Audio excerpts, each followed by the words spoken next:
Essa loucura era a rotina do delegado Fernando até o ano 2000, quando foi substituir um colega no plantão e acabou virando notícia. Era o último dia nas minhas férias, quando aconteceu os fatos.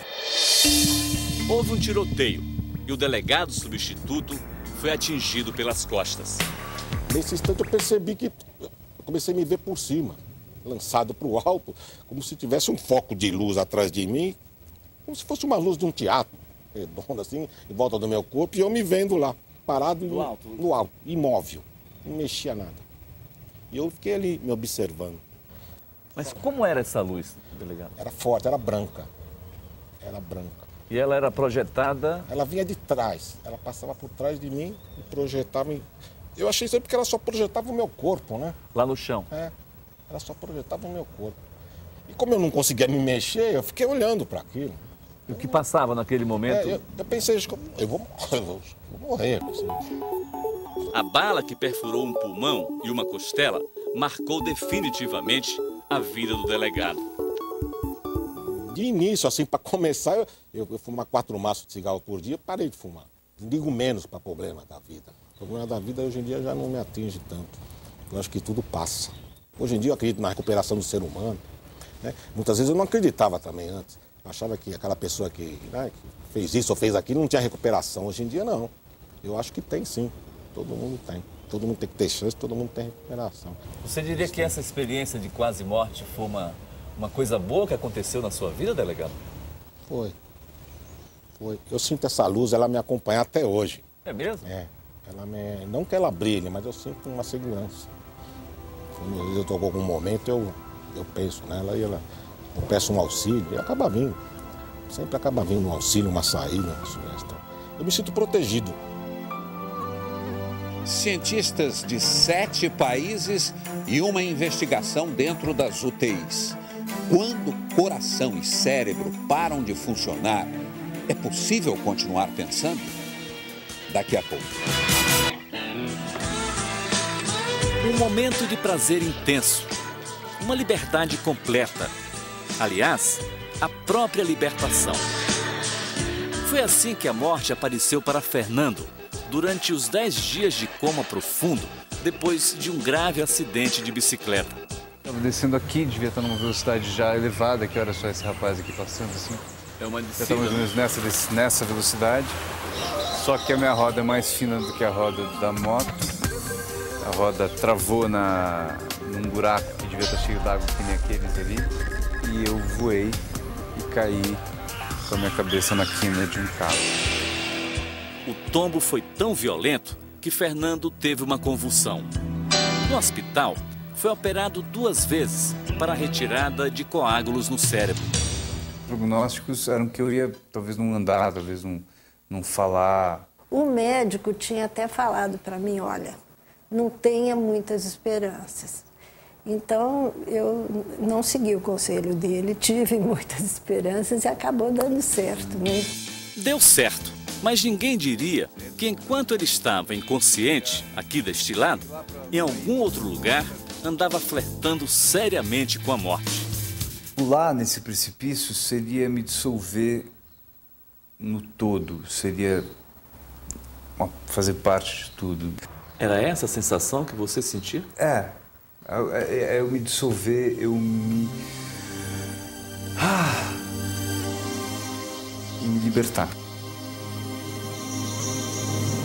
Eu tinha feito um filme com o Walter Salles, no Terra Estrangeira, então eu resolvi me pegar nisso. Eu falava para ele, Fernando, acorda, você tem que ficar bom, tem que sarar, porque o Valtinho está esperando você para fazer outro filme. Eu resolvi voltar. Porque é engraçado, eu tinha a sensação também de estarem me chamando para voltar. 15 anos depois, o estudante de clarineta virou músico profissional. É que logo depois do acidente, era mais fácil para o cérebro do ator ler partituras do que decorar longos roteiros. Até a recuperação total, foram 2 anos de muito esforço. Mas ele não desperdiçou a chance e permitiu o nascimento de um novo Fernando. Eu não sou essa carne. Eu sou fora disso aqui, eu sou além disso aqui. Então o cérebro é hipervalorizado, né? Não, o cérebro é legal, é uma ferramenta ótima, mas o corpo inteiro é uma ferramenta ótima. E a nossa consciência é além. Isso aqui é só uma ferramenta. Nossa consciência é muito mais, não cabe aqui só. O que hoje parece uma história de pura ficção poderá ser reconhecida pela ciência como verdade? Da neurociência à física quântica. A cada pesquisa, os cientistas encontram uma resposta e centenas de novas perguntas. As EQMs, por exemplo, começaram a ser estudadas há 150 anos. Mas nunca, como nas últimas décadas, se investigou tanto e tão profundamente o assunto. 28 anos atrás, o pediatra Melvin Morse conseguiu salvar a vida de uma menina que quase se afogou. A experiência mudou tudo que ele aprendeu na escola de medicina sobre o fim da vida. She was nearly drowned in a community swimming pool. A criança que se acidentou em uma piscina comunitária ficou 18 minutos sem batimentos cardíacos.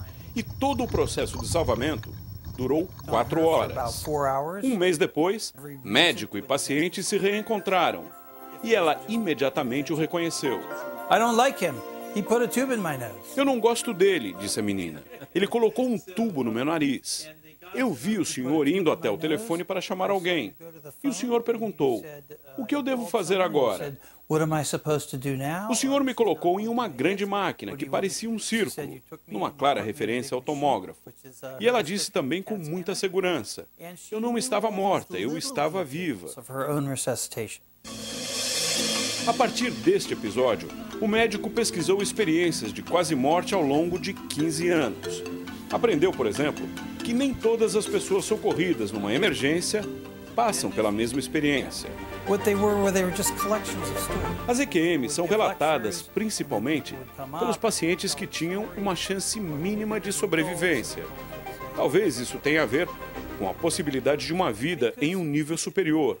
Mas, de qualquer forma, essa consciência fora do corpo físico é um evento totalmente subjetivo. Algo que a ciência não pode explicar, diz o Dr. Morse, voltando ao exemplo da menina ressuscitada. O desenho que ela fez para ilustrar o que aconteceu tem o céu representado por um campo florido, onde alguém, que ela imaginou ser Jesus, disse a ela para voltar porque a sua família precisava de ajuda. A menina também explicou ao médico que viu a mãe segurando um bebê no colo. Era o seu irmãozinho, que foi desenhado com um enorme coração e que depois, coincidência ou não, nasceu com um problema cardíaco congênito. O que acontece com a mente no estágio da morte? O que é possível estudar sobre isso? O americano Sam Parnia, outro médico intensivista, também se especializou em EQMs. Ele trabalha como pesquisador e professor no Centro Médico Stony Brook, em Nova York.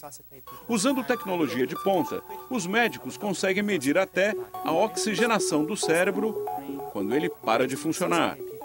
Mas é um detalhe de criatividade o que chama a atenção. Nós colocamos acima dos leitos da UTI imagens que só podem ser identificadas do alto. São objetos que não combinam com esse ambiente. Não um desfibrilador, que seria óbvio aqui, mas algo como a gravura de um cachorro cor-de-rosa, por exemplo.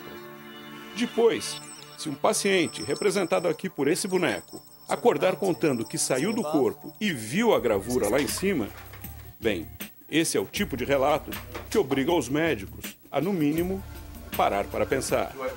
Esse é o objetivo do estudo que ele iniciou e está em andamento em 30 centros de pesquisa em 7 países. O Brasil já participa desse estudo, o mais amplo até agora, sobre experiências de quase morte. Os trabalhos se concentram aqui na Zona da Mata Mineira, onde professores da Universidade Federal de Juiz de Fora aplicam a pesquisa em pacientes que conseguem vencer a luta contra a morte. A meta é estudar todos os pacientes que passarem pela emergência de 5 hospitais nos próximos 2 anos. Se há funcionamento mental na ausência de funcionamento cerebral, então essas teorias que afirmam que o cérebro produz a mente que a mente ou a consciência é apenas um produto do cérebro, essas teorias não se sustentam. O coordenador da pesquisa concordou em montar um exemplo do tipo de gravura que ficará nas bandejinhas. São imagens que podem ser reconhecidas facilmente por qualquer pessoa, não importando o sexo, a idade ou classe social. Se um paciente relatar que viu uma, duas ou mais figuras que estão colocadas no teto, isso não é uma produção pré-formada no cérebro dele. São imagens aleatórias. Então, provavelmente, esse paciente vai ter que ter tido uma experiência fora do corpo. Nós vamos tentar investigar se realmente o cérebro não estava funcionando.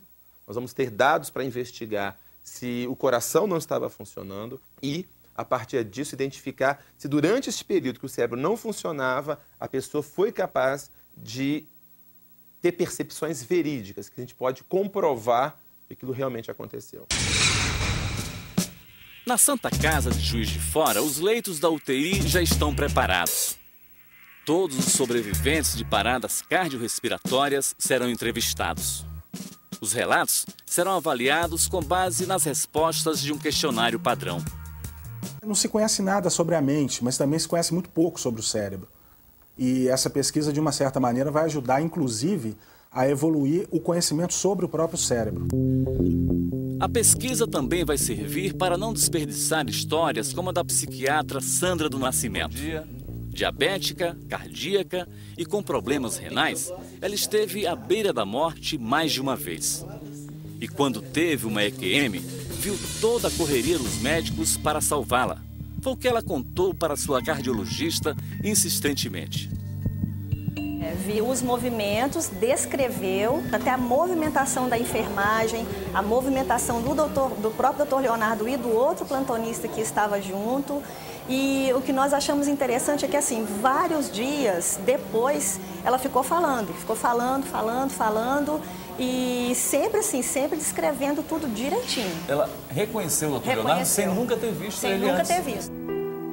3 dias depois, eu fui para ver como é que a senhora estava e a senhora me reconheceu de pronto e falou, eu lembro que você, inclusive, me abriu.